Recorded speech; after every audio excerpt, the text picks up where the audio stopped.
This is the Synthetic Signal Report for Tuesday, April 7th, 2026, in the afternoon. Today's analysis examines the deployment of Project Glasswing and the capabilities of the Claude Mythos Preview in identifying thousands of software vulnerabilities. We look at Cloudflare's strategic roadmap toward full post-quantum security by 2029 and the massive 3.5 gigawatt compute deal between Anthropic and Google. This report also covers the public health impact of $35 insulin caps, the security risks posed by untrusted analog components in critical infrastructure, and a new continuous governance framework for autonomous artificial intelligence, known as AI Trust OS. Finally, we analyze a breakthrough in cryptographic folding over Quartic extensions.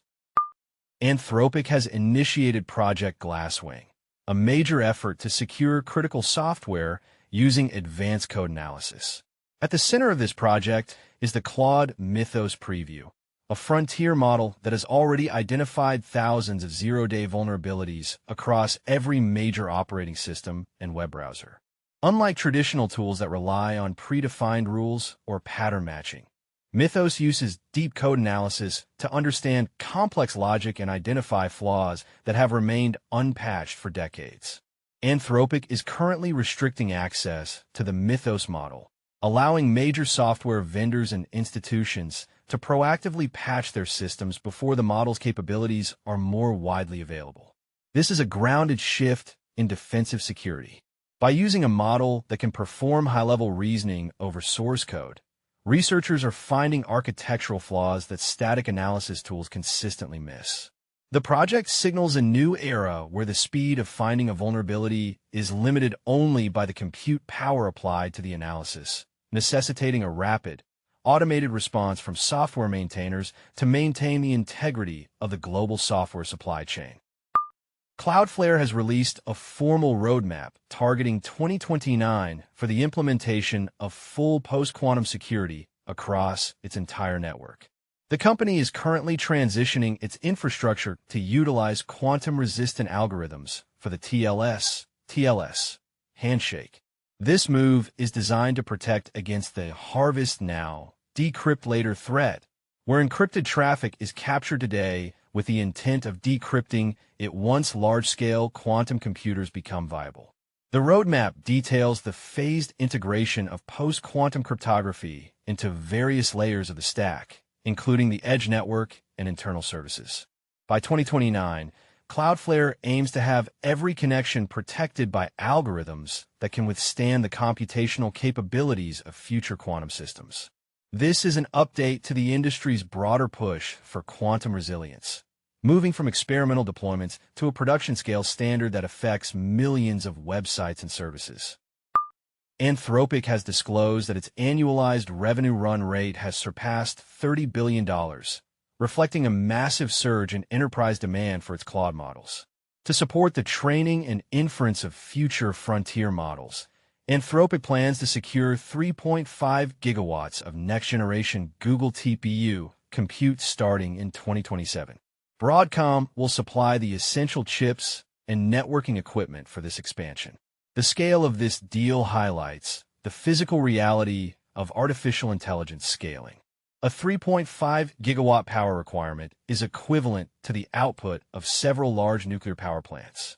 This investment indicates that Anthropic is betting on a massive increase in model complexity and usage, requiring a vertically integrated approach to networking and specialized hardware to minimize bottlenecks in training performance.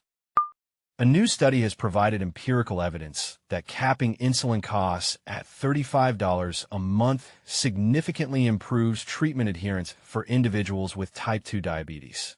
When costs are predictable and low, patients are less likely to ration their medication, leading to better long-term health outcomes and a reduction in emergency medical costs.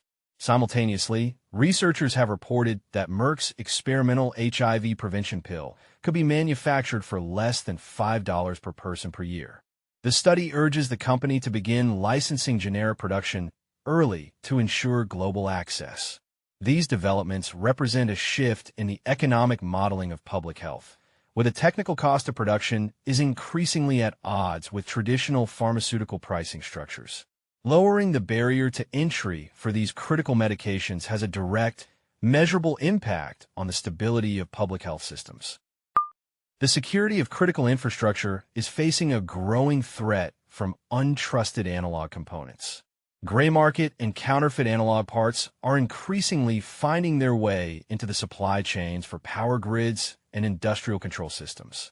Because these components lack the digital identifiers of high-end processors, they're difficult to verify and can be used to introduce hardware-level vulnerabilities or plan failures. Analysts suggest a transition to certificate-based, tamper-proof systems to secure these analog pathways. This requires a coordinated investment across the semiconductor industry to implement physical, unclonable functions and other hardware-based trust mechanisms. Without this coordination, the physical layer of the grid remains vulnerable to subtle manipulations that could bypass traditional software-based security protocols. A new framework called AI Trust OS has been introduced to provide continuous governance for autonomous artificial intelligence in enterprise environments.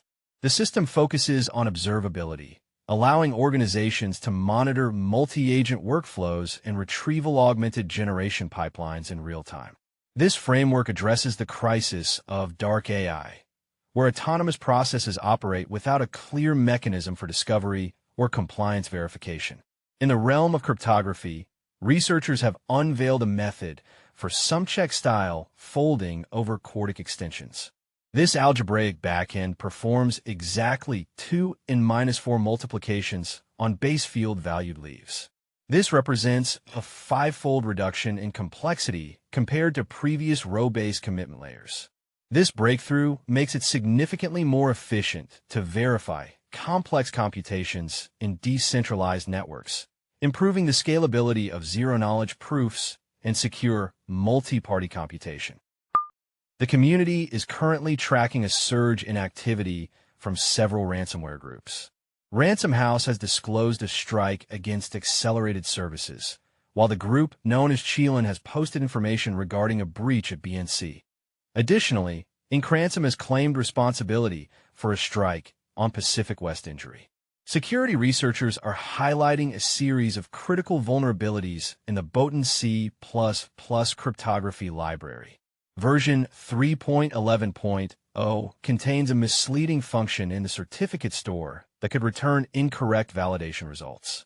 Furthermore, the library's TLS 1.3 implementation was found to process application data before the finished message was received, potentially compromising client authentication.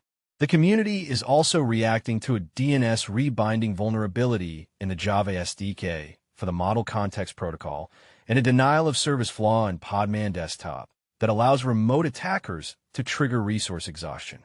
On a more positive note, the tool NaFuture has emerged as a signal from the future for secure communication. It uses memguard-powered post-quantum encryption to detach sensitive text from mainstream messaging apps, ensuring that keys are wiped from memory once a session ends. Finally, developers are reporting a local settings bypass in the mice configuration tool, which allows untrusted configurations to bypass security checks. This concludes the synthetic signal report for Tuesday.